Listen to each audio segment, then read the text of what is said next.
តនាអ្នកហើយនឹងខ្ញុំ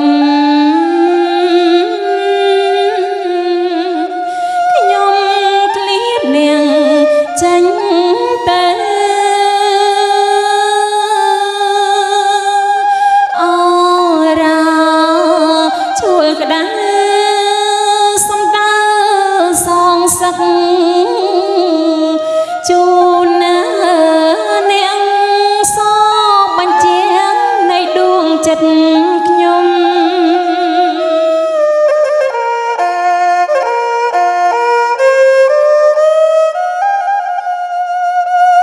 ភ្នំពេញដួងព្រលឹងជាទីស្នេហា3ឆ្នាំខ្លោចផ្សាតែនាងរក្សាបានប្រវត្តិថ្លៃ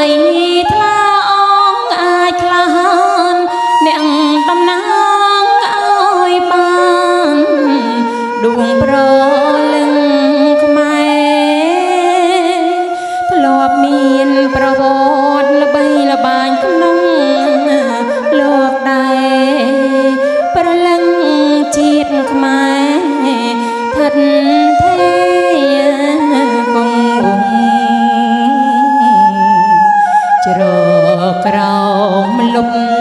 ទង់ប្រាសាទអង្គរអើយឋិតថេរគង់វង្ស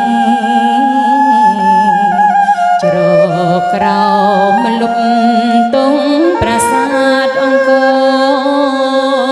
អើយអភ្នំពេញអើយខ្ញុំជួបនាងវិញហើយទង់សោកនាងបានស្បើយ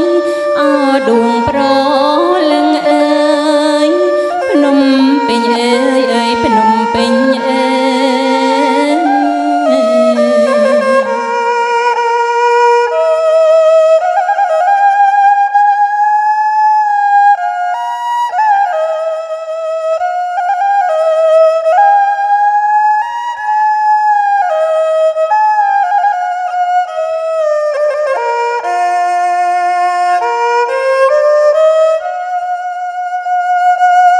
ភ្នំ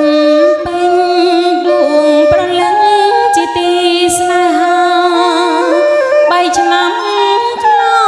ចផ្សាតែនាងរក្សាបា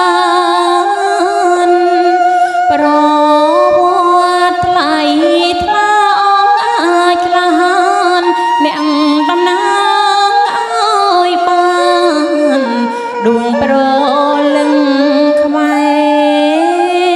រធ្លាប់មានប្រវត្តិល្បីល្បាញក្នុងលោកដែរប្រលឹងជាតិខ្មែរឋិនថេរគង់វង្សជ្រកក្រោមលុបទង់ប្រាសាទអង្គរអើយឋិនថេរគង់វង្សជ្រកក្រោមលុបទង់ប្រាសាទអង្គរអើយអភ្នំពេញអើយខ្ញុំជួបនាងវិញហើយទង់សោកនាងបានស្បើយអដួងប្រលឹងអើយភ្នំពេញអើយអើយភ្នំពេញអើ